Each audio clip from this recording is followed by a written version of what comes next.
सुप्रभातम बच्चों, मैं रमेश चंद्र प्रातःकालीन बेला में हिंदी के कालांश में आपका स्वागत है।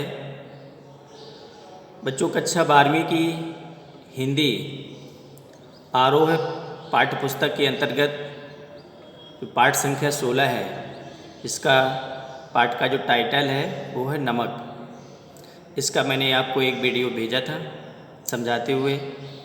इसके बाद पाठ का पूरा सार और उसके कठिन शब्द को संजोए हुए एक पीडीएफ फाइल या पीडीएफ भी भेजी थी, जिससे कि ये आपसे आग्रह किया था कि इसको ठीक प्रकार से पढ़ करके पढ़ लीजिएगा, जिससे कि पाठ का पूरा सारांश समझ में आ जाए। साथ ही साथ जो उस पाठ में आए हुए कठिन शब्द हैं वो भी आपको पता चल जाए।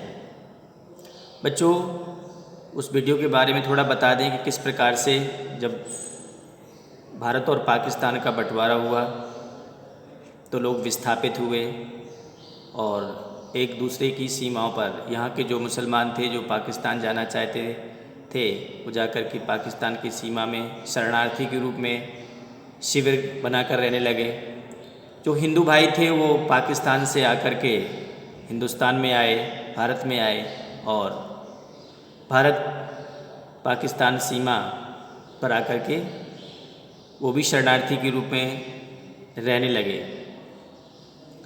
तो बताया था कि हमारा जहाँ जन्म होता है, हमारा वहाँ विशेष लगाव होता है, वहाँ के लोगों से, वहाँ की मिट्टी से, वहाँ की वस्तुओं से। जब बहुत दिनों के बाद हम वहाँ से बिछुड़ जाते हैं, वहाँ नहीं जाते, तो रुक रुक करके जिस प्रकार से हमें जब हम अपने माता पिता से बिछुड़ जाते हैं या माता पिता से बहुत दूर चले जाते हैं तो रुक रुक करके हमें उनकी याद आती है, अंदर से हुक उठती है उनसे मिलने की। तो ऐसे ही एक सिख और एक मुस्लिम जब एक प्रार्थना सभा में मिलती हैं और उनका परिचय होता है तो जो शफिया है वो जब बताती है कि मुझे जाना, तो वहाँ से जो लाहौरी नमक है उसको मंगाने के लिए आग्रह करती हैं। तो किस प्रकार से आगे की वीडियो में आप सुनेंगे। तो जब उसने अपने भाई सफ़िया ने अपने भाई से कहा कि मुझे ले जाना है, हमारी एक वहाँ हिंदुस्तान की एक मित्र है हमारी, उसने मंगाया है नमक, तो उसने मना कर दिया। तो बेचैन हो जाती, परेशान हो जाती, फिर चोरी छुपा करके नमक को लाने की योजना बनाती है और वो सोचती है कि मैं नमक को कहाँ छुपा करके रख लूँ जिससे कि पुलिस वाले या कस्टम वाले इसको ढूंढ ना सकें। वो यही सब सोच विचार में वो पैकिंग कर लेती है। तो सोचती है कि फलों को जो खाने वाली सामग्री होती है उसको चेक नहीं करती, यहाँ से फल लिए जा रहे हैं, तो फलों की डलिया में छुपाने की योजना बनाती है। तो वो रात को स्वप्न देखती है। तो सफ़िया की वापसी अब होती है बच्चों। तो रेलगाड़ी में बैठने से पहले प्रतीक्षालय में वेटिंग रूम में बैठी सफ़िया चाय पीती हुई कीनू की टोकरी में रखी नमक की पुड़िया को देख रही थी। उसकी निगाहें बार बार वहीं पर जा रही थी। उसने सोचा कि वह यह उपहार छुपाकर नहीं ले जाएगी।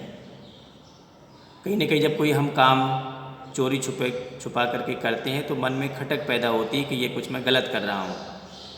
तो उसने निश्चय किया कि मैं नमक की पुड़िया को छुपाकर नहीं ले जाऊँगी। अतः उसने अपनी समस्या कस्टम अधिकारी को बताकर नमक की पुड़िया उसकी मेज पर रख दी। उसका जो कॉन्शस था उसने कहा कि मैं कस्टम अधिकारी को बता देती हूँ सारी बातें, इससे पहले कि मेरा अपमान हो। तो सारी कहानी सुनने के बाद कस्टम अधिकारी ने यह बताते हुए कि वह दिल्ली का रहने वाला है, उसने नमक की पुड़िया उसके बैग में रख दी और कहा कि मोहब्बत तो कस्टम से इस तरह निकल जाती है कि कानून को इसका पता ही नहीं चलता।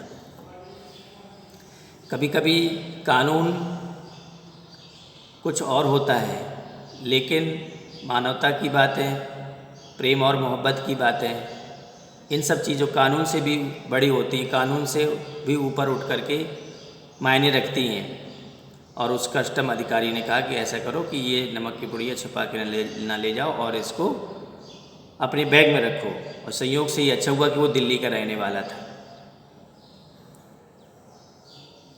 इसका पता ही नहीं चलता। अतः अंत में कस्टम अधिकारी ने सफ़िया को कहा, जामा मस्जिद की सीढ़ियों को मेरा सलाम कहिएगा और उन महिला को उपहार देते समय कहिएगा कि लाहौर अभी भी उनका और दिल्ली अभी भी मेरा देश है। ऐसा कस्टम अधिकारी ने सफ़िया को मैसेज दिया कि जो जामा मस्जिद की जो सीढ़ियाँ हैं उनको मेरा सलाम कहिएगा, क्योंकि वो भी नहीं दिल्ली आ पा रहा था, और जिसने ये नमक मंगाया है उनसे कहिएगा कि लाहौर अभी भी उनका और दिल्ली अभी भी मेरा है। अर्थात जो प्रेम और बंधुत्व के जो रिश्ते हैं, भाईचारे के रिश्ते हैं, वो कभी ख़त्म नहीं होंगे।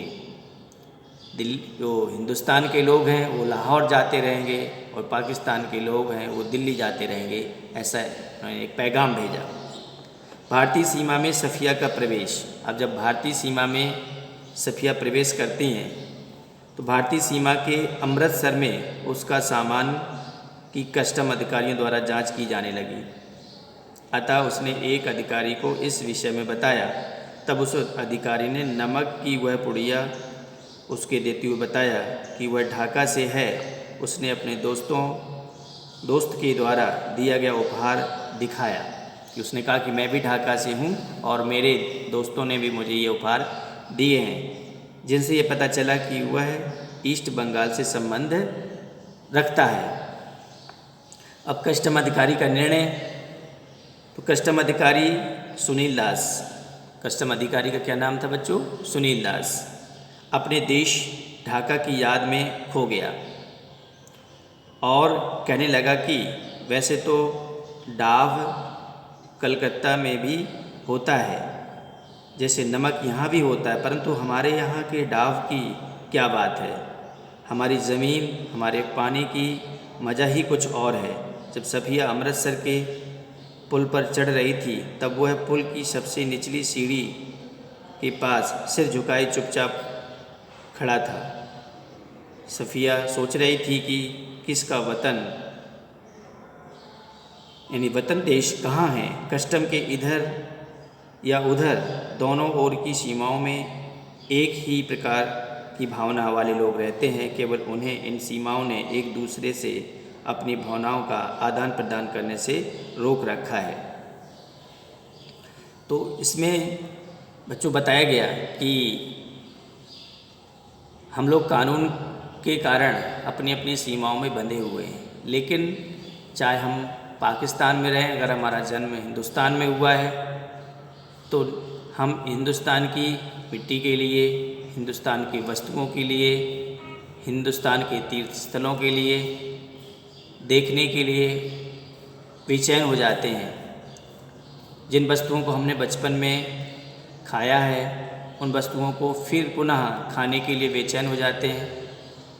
तो देश बढ़ जाने से, सीमाओं में अलग अलग हो जाने से, लेकिन दिल को नहीं बांटा जा सकता, प्रेम और मोहब्बत को नहीं बांटा जा सकता। इस प्रकार से इस पाठ में बताया गया कि भले ही हम भारत और पाकिस्तान पहले एक था, बंटवारा होने के बाद भी लोगों के दिलों को हम नहीं बांट सकते। पाकिस्तान में रहने वाले हिंदू लोग आज भी, हिंदू और मुसलमान दोनों ही लोग, हिंदुस्तान की वस्तुओं को, हिंदुस्तान के तीर्थ स्थलों को आज भी उतना ही चाहते हैं जितना वो पहले चाहते थे। लेकिन कुछ ऐसी राजनीतिक मतभेद रहते हैं जिससे कि उन दिलों को जोड़ने में परेशानियां उत्पन्न करते हैं। तो हमें यह पाठ भाईचारे का संदेश देता है, एक दूसरे से प्रेम मोहब्बत का संदेश देता है। सभी धर्मों से बढ़ कर के मानवता का, प्रेम और मोहब्बत का ये धर्म होता है।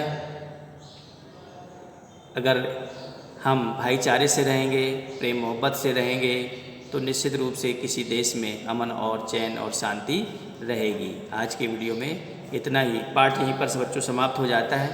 कल मैं इसके प्रश्नोत्तर यानी मंडे को प्रश्नोत्तर आपको भेजूंगा, तो आप अपनी नोटबुक में लिख लीजिएगा। धन्यवाद।